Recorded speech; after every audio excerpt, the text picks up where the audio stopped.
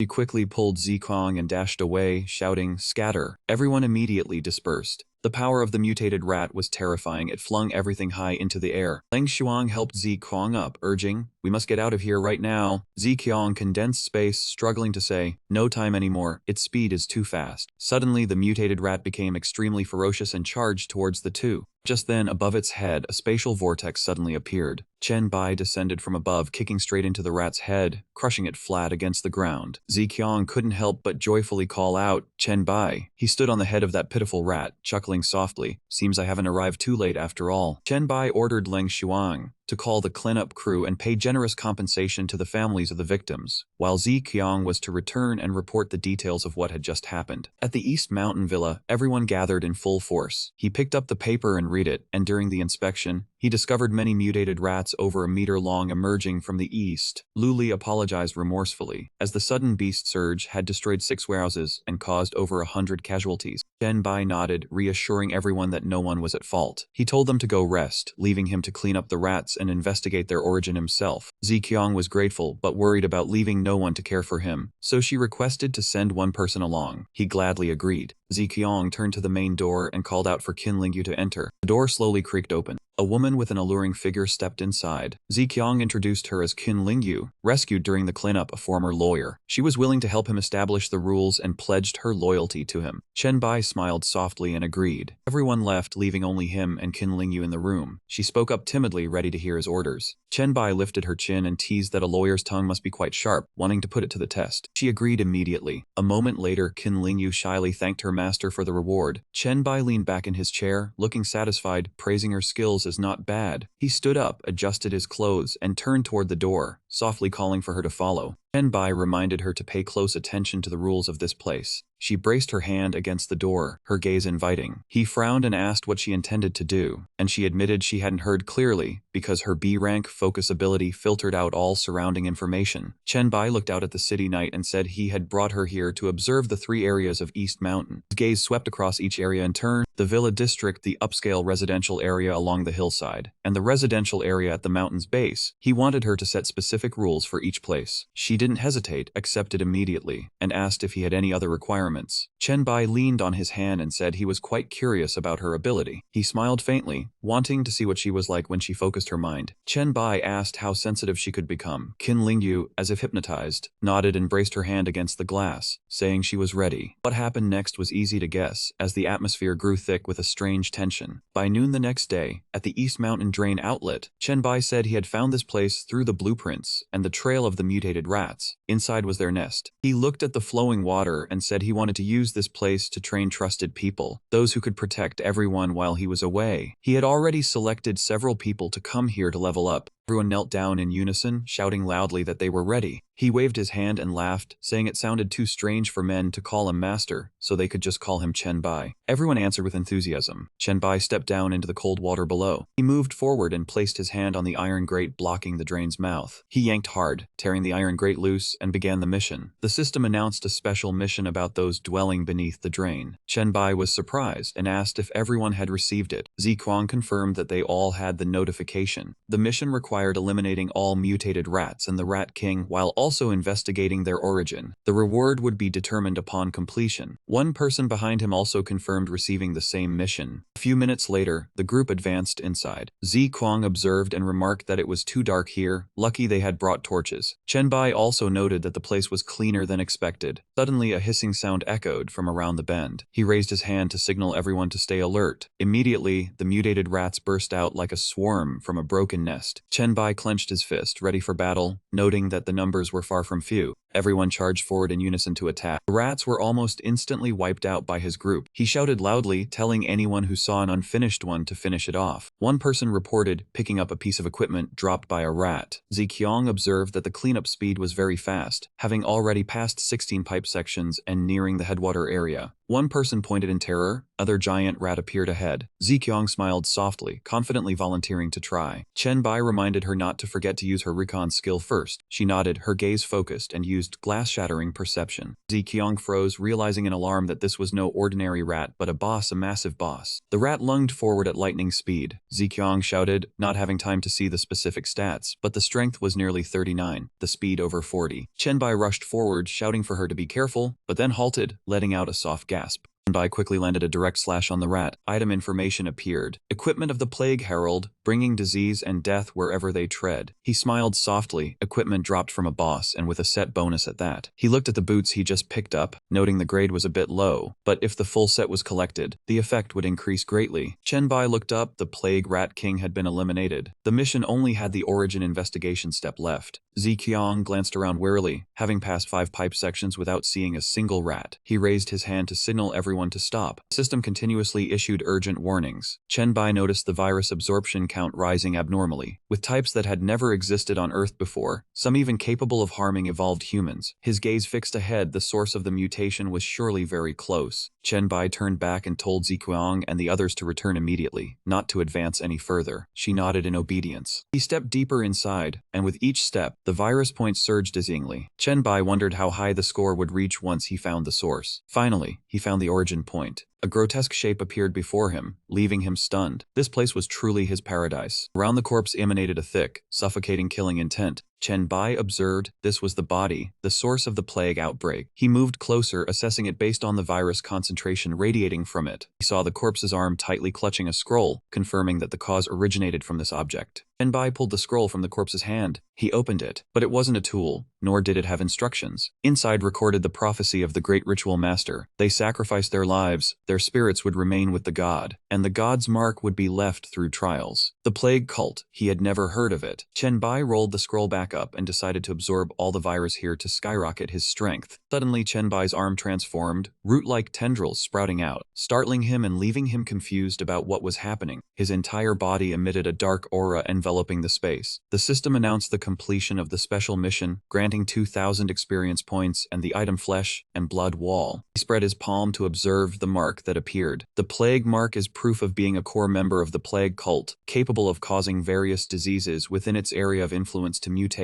The system informed him that he wasn't corroded by the plague but had absorbed the mark instead. The next mission, with an SS rank difficulty, had been unlocked. Chen Bai was taken aback, an SSS rank mission. The system explained that the plague cult had sacrificed the old god to bring treasures into this world. Possessing the mark meant having the qualification to become the true god of the prophecy. The mission required finding cult members and proving himself. He thought this quest was related to divine authority. Chen Bai smiled softly. If he became the plague god, he would have the right to confront Hellrose, the plague emissary. He must find it. A swirling portal appeared. He recognized it as a dungeon forming, and reached out his hand to touch the swirling energy. The system reported hell difficulty. The plague drain dungeon was forming. Time remaining was 19 days 23 hours, 58 minutes 59 seconds. Pulled his hand back. Hell difficulty was even more intense than the nightmare level of the incinerator. Chen Bai turned and left. A dungeon that took a month to form indicated its level was not low. He would return in a month. Ziqiang also sensed the East Mountain River Drain dungeon had fully formed. Normal difficulty, levels 1 to 10, maximum 3 entries per day. He walked out and said, levels 1 to 10, just right for us to level up. Ziqiang turned back and reported she had someone summon everyone to level up. 3 times a day could not be wasted. Chen Bai praised her for doing well. 20 minutes later, Chen Bai pointed at the spatial gate and introduced. The space inside was not spacious.